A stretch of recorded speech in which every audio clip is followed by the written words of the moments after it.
हाँ जी, कैसे हो सभी साथी। उम्मीद है अच्छे स्वस्थ मस्त होंगे। आज की इस वीडियो के अंदर दिल की अंतरिम गहराइयों से आप सभी विद्यार्थियों का स्वागत करना चाहूँगा। ये हमारा पहला मॉडल पेपर है दोस्तों, पहला मॉडल पेपर है। आपको पता है एग्जाम डेट घोषित हो चुकी है। पशु परिचर भर्ती की बात कर रहे हैं, एग्जाम डेट आपकी घोषित हो चुकी है। सितंबर माह के अंदर एग्जाम है। आराम से अच्छे से नोट्स बना बना के आप तैयारी कर सकते हैं, कोई दिक्कत वाली बात नहीं है। लेकिन काफ़ी विद्यार्थियों के मैसेज आ रहे थे कि सर मॉडल पेपर कब से स्टार्ट होते हैं। पहला मॉडल पेपर आपके सामने आ चुका है। हूबहू आपके सामने 150 प्रश्न रहेंगे। वीडियो को पूरा पैसेंस बना के एंड तक देखना, ताकि सारी जानकारी आपको इन्हीं वीडियोस के माध्यम से मिल सके। यदि जो विद्यार्थी नए हैं तो सबसे पहले चैनल को सब्सक्राइब करें। उसके बाद यदि आप ये वीडियो फेसबुक पेज पर देख रहे हैं तो फेसबुक पेज को फॉलो कर लीजिएगा। और जो साथी अभी तक टेलीग्राम चैनल ने अभी तक ज्वाइन नहीं किया है तो आपका वहां पर भी टेस्ट होता है, टेलीग्राम चैनल को ज्वाइन करिएगा। और जिन साथियों ने अभी तक व्हाट्सएप पे मैसेज नहीं किया है तो व्हाट्सएप पे मुझे इस नंबर पे आप अपना नाम और जो सिटी है वो मुझे सेंड कर देना। और आपके लिए जो है मुझे व्हाट्सएप से भी आप जुड़ सकते हैं, टेलीग्राम से जुड़ें, इंस्टाग्राम से जुड़ें और यूट्यूब और फेसबुक से भी आप जुड़ सकते हैं। यानी अदर जो सोशल मीडिया, अन्य सोशल मीडिया से आप जुड़ सकते हैं। तो इस नंबर पर आप मैसेज जरूर कर देना। चलिए, पहला प्रश्न आपकी स्क्रीन पर आ चुका है ए भाग का। यानी आपके दो पार्ट है, ए और बे।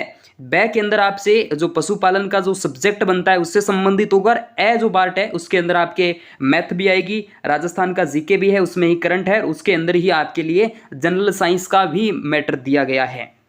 चलिए सर, ज्यादा वक्त को खराब मत करिए, हमें प्रश्न चाहिए। तो प्रश्न आ चुका है पहला।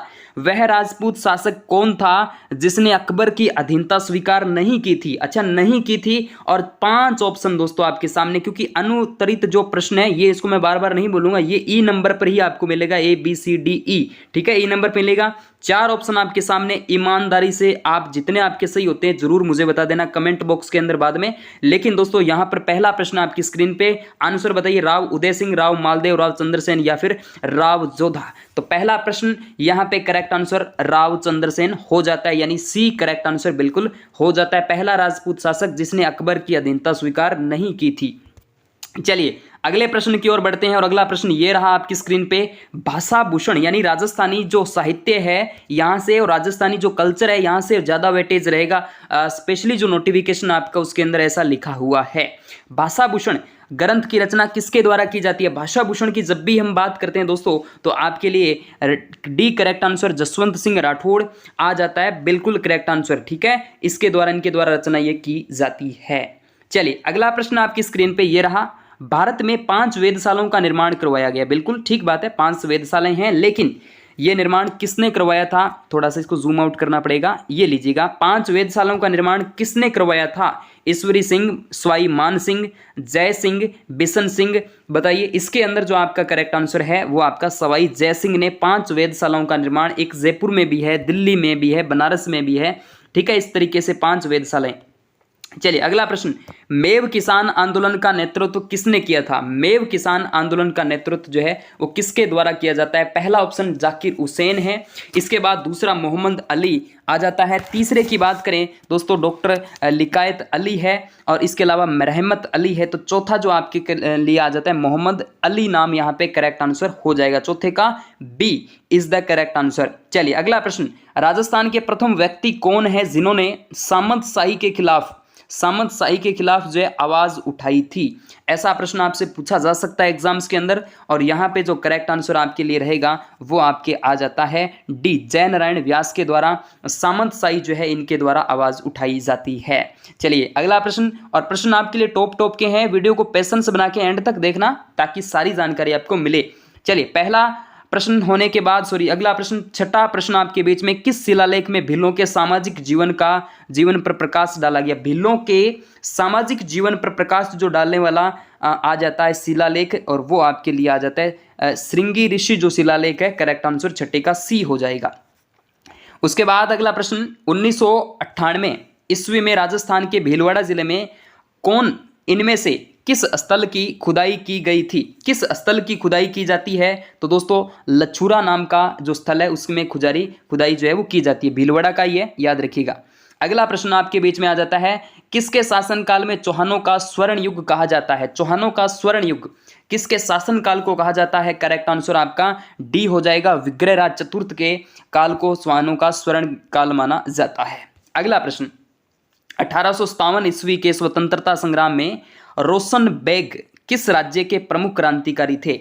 रोशन बेग जो है वो आपके कोटा के प्रमुख क्रांतिकारी माने जाते हैं। अगला प्रश्न, मेवाड़ के किस महाराणा को order of the crown of India की पदवी दी गई थी? तो करेक्ट आंसर इसमें याद रखिएगा, महाराणा फतेह सिंह का नाम लिया जाएगा। चलिए अगला प्रश्न, किस स्वतंत्रता सेनानी को उसकी मृत्यु के बाद मुस्लिम समझकर दफना दिया गया था? अच्छा प्रश्न है, सोचने लायक प्रश्न है। याद रखिएगा, किस स्वतंत्रता सेनानी को उसकी मृत्यु के बाद मुस्लिम समझकर दफना दिया गया था? 11वें नंबर का करेक्ट आंसर आपके लिए आ जाता है बी, अर्जुन लाल सेठी करेक्ट आंसर हो जाएगा। चलिए अगला प्रश्न, किस सिसोदिया शासक ने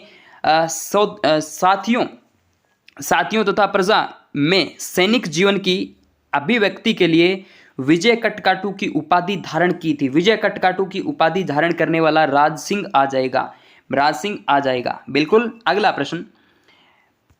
प्रश्न, बीकानेर राज्य में वसूल किया जाने वाला सीमा शुल्क आयात निर्यात तथा चुंगी कर कहलाता है, क्या कहलाता है? अच्छा प्रश्न आया हुआ प्रश्न आपके बीच में, ज़कात के नाम से जाना जाता है।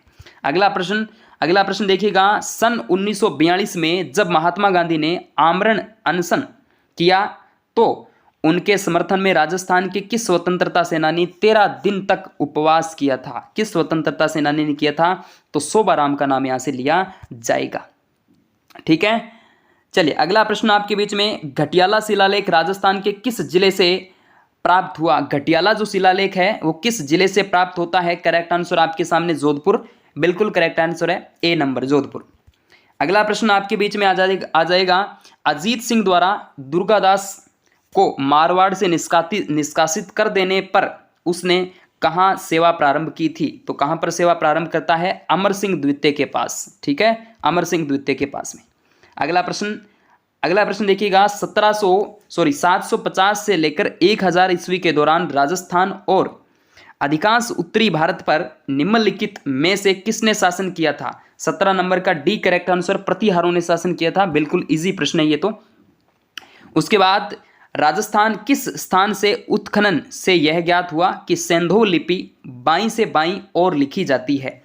एक उत्खनन होता है, वहां से हमें ज्ञात होता है। 18 नंबर का करेक्ट आंसर बी सी आपके हो जाता है, कालीबंगा सभ्यता जो आपके राजस्थान के हनुमानगढ़ जिले में स्थित है। सेंधव लिपि की बात यहाँ से की जाएगी, यानी सिंधु घाटी सभ्यता की ही अपने आप में आ जाती है। तो दाईं से बाईं ओर लिखी जाने वाली लिपि आ जाती है।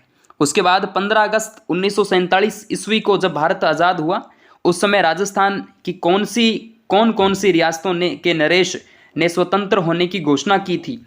कौन सी रियासतें थी स्वतंत्रता होने की जो घोषणा करते हैं? वो आपके डूंगरपुर है, अलवर है, भरतपुर है और जोधपुर है। इन रियासतों ने घोषणा कर दी कि हम क्या है, स्वतंत्र है।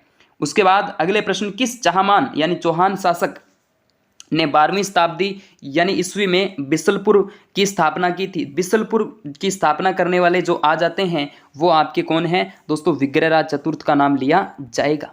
अगला प्रश्न, राजस्थान की प्राचीन सभ्यता नगरीय किस जिले में विकसित हुई थी? इंपॉर्टेंट प्रश्न है। राजस्थान की प्राचीन सभ्यता नगरीय किस जिले में विकसित हुई, जहां से शिव जनपद के सिक्के भी हमें मिलते हैं?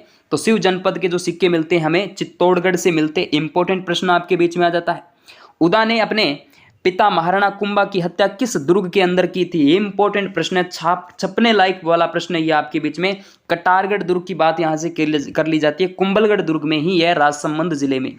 उसके बाद राजस्थान के भीलों के लिए गुरु गोविंद द्वारा गठित सामाजिक धार्मिक संगठन निम्नलिखित में से कौन सा था? इंपॉर्टेंट प्रश्न है ये वाला भी, संप सभा का नाम यहां से लिया जाएगा।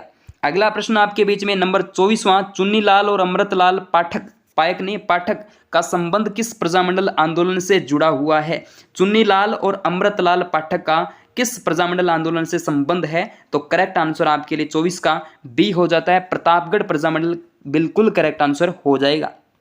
उसके बाद किस मारवाड़ शासक ने मुगल बादशाह शाहजहां ने महाराजा की उपाधि देकर सम्मानित किया, जिनका आगरा में राज तिलक किया गया था? किनका आगरा में राज तिलक किया जाता है? तो correct answer A, Jaswant Singh का नाम यहां से लिया जाएगा।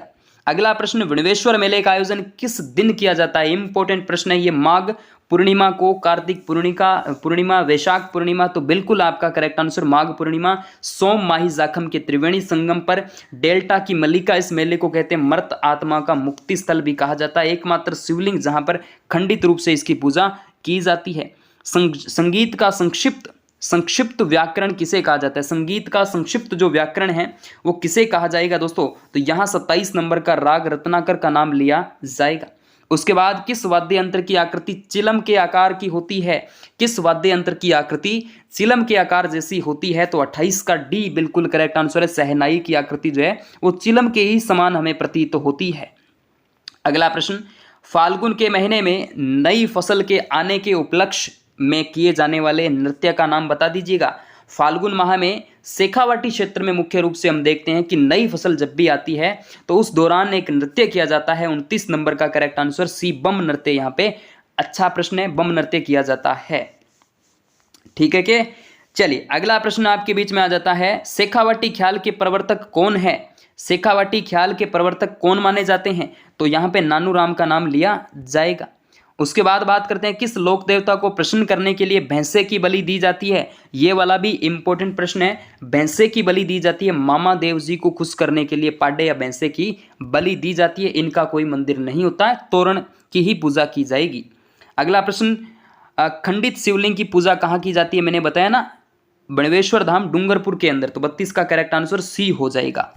डूंगरपुर जिले में खंडित शिवलिंग की पूजा की जाती है। और एकमात्र ऐसी देवी जिसकी खंडित प्रतिमा की पूजा की जाती है वो कौन सी देवी है, वो जरूर कमेंट बॉक्स में बताना। ठीक है, हाँ जी सर, शीतला माता है, बिल्कुल बता दिया।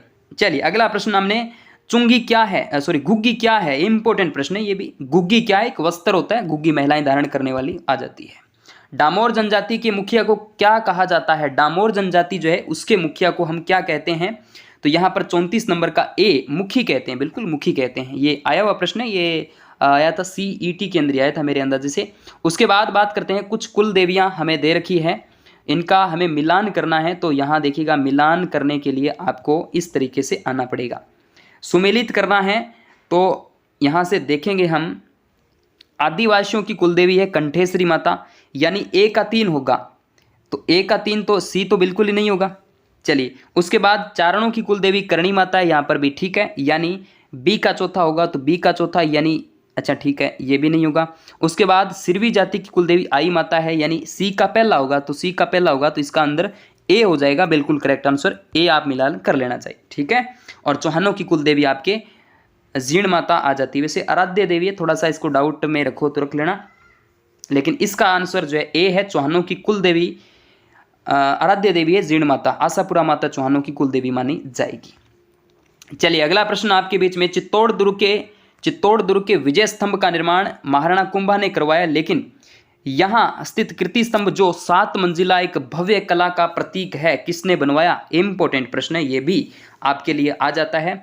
तो बघेर वंशीय शाह जीजा ने इस मंदिर का निर्माण करवाया था।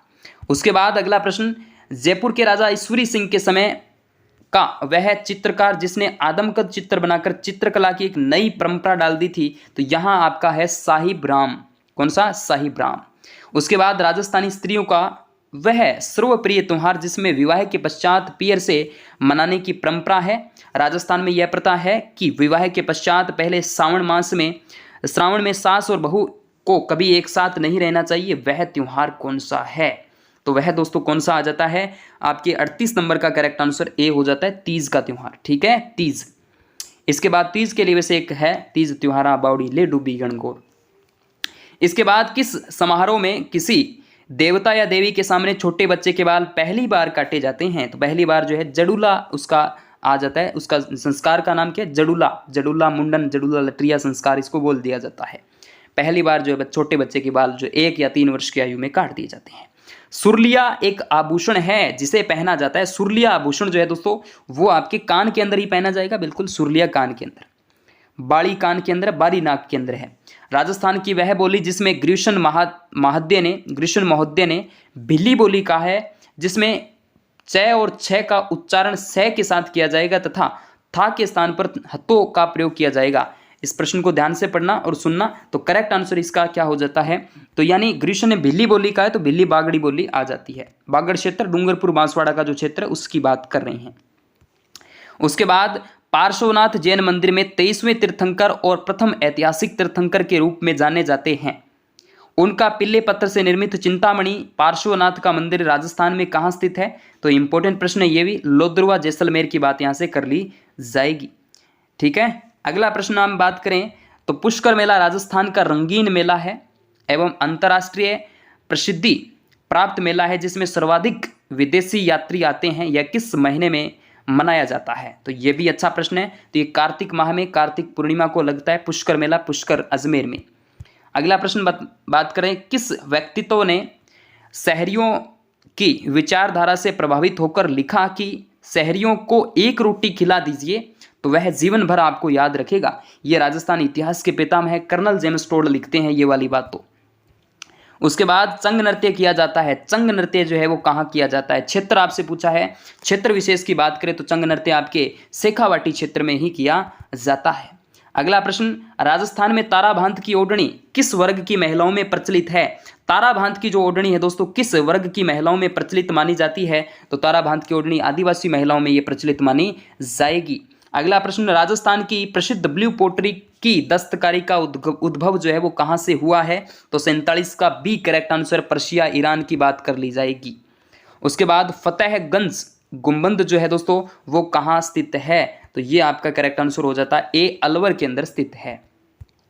चलिए अगला प्रश्न आपके बीच में एक बार पुनः आता है ये वाला, लोक देवता राजस्थान के लोक देवता जिनका जन्म राजस्थान के कोलूमंड फलोदी एक नवगठित जिला है में हुआ लेकिन हिमाचल प्रदेश में बाबा बालकनाथ के रूप में पूजे जाते हैं, तो पाबूजी महाराज की बात करते हैं, वे हिमाचल प्रदेश में किस रूप में पूजे जाते हैं दोस्तों, तो यहाँ आपका करेक्ट आंसर रूपनाथ जी या जरड़ा जी के नाम से इनको जाना जाता है।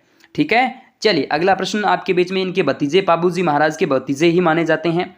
अगला प्रश्न, नाथूराम पोदार की हवेली, सेठ हीरालाल बनारसी लाल की हवेली, सेठ जयदयाल केडिया की हवेली तथा सीताराम संगीतिया की हवेली का शिल्प बेजोड़ है, ये स्थित कहाँ पर है, आपसे लोकेशन पूछी है तो बिसाऊ के अंदर आ जाती है। इंपॉर्टेंट प्रश्न आपका आ जाता है। अगला प्रश्न, निम्नलिखित में से कौन सा प्रभाग राजस्थान का स्थलीय प्रभाग नहीं है, यानी क्षेत्र नहीं है। 51 नंबर का आपके सामने जो है डी करेक्ट आंसर है, पश्चिमी और पूर्वी घाट का नाम यहाँ से लिया जाएगा।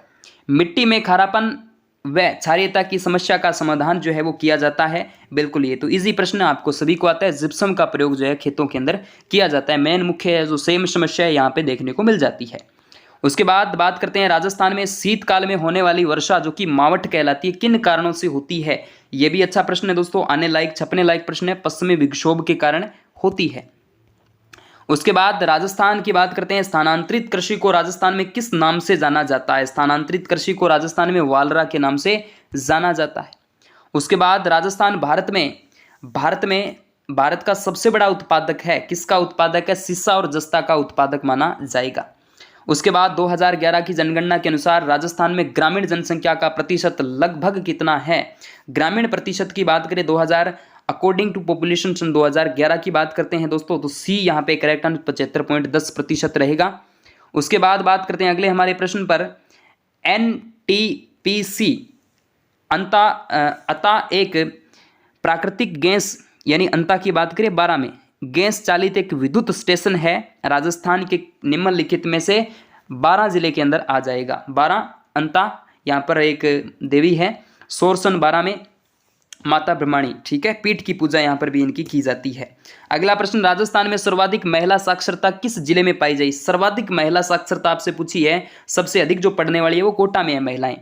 अगला प्रश्न, राजस्थान का कौन सा शहर पिल्ले पत्थर यानी येलो स्टोन के व्यवसाय के लिए प्रसिद्ध है, तो ये भी आपका अच्छा प्रश्न है दोस्तों, करेक्ट आंसर बी जैसलमेर की बात कर ली जाएगी। सोनारगढ़ येलो सिटी आपके रूप में जाती है जैसलमेर।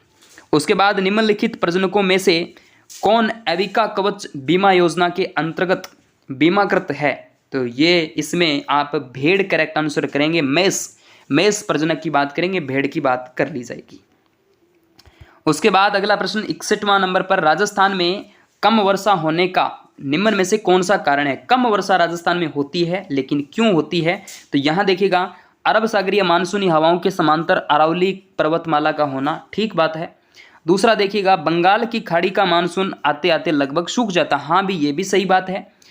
और इसके बाद राजस्थान में अत्यधिक गर्मी के कारण मानसूनी हवाओं की आर्द्रता नष्ट, बिल्कुल ये भी ठीक बात है। तो उपयुक्त सभी विकल्प राजस्थान में वर्षा, बिल्कुल ठीक बात है, डी यहाँ पे करेक्ट आंसर रहेगा। अगला प्रश्न आपके बीच में, निम्नलिखित में से नदियां उनके जिले के संदर्भ में असंगत बताना है आपको। असंगत देखिएगा, यहाँ 62 नंबर का माही नदी आपके डूंगरपुर बांसवाड़ा के साथ संबंध रखती है, बिल्कुल। लूणी जवाई ये अजमेर जोधपुर, ठीक बात है। और मारवाड़ की जीवन रेखा लूणी नदी ही है। बनास नदी की बात करें, भीलवाड़ा टोंक बिशुलपुर वाला क्षेत्र। और चंबल नदी कोटा भीलवाड़ा, कोटा तो है लेकिन भीलवाड़ा थोड़ी है, धौलपुर कोटा 12, ठीक है, भीलवाड़ा का नाम नहीं आएगा, तो करेक्ट आंसर डी हो जाएगा, डी करेक्ट आंसर है।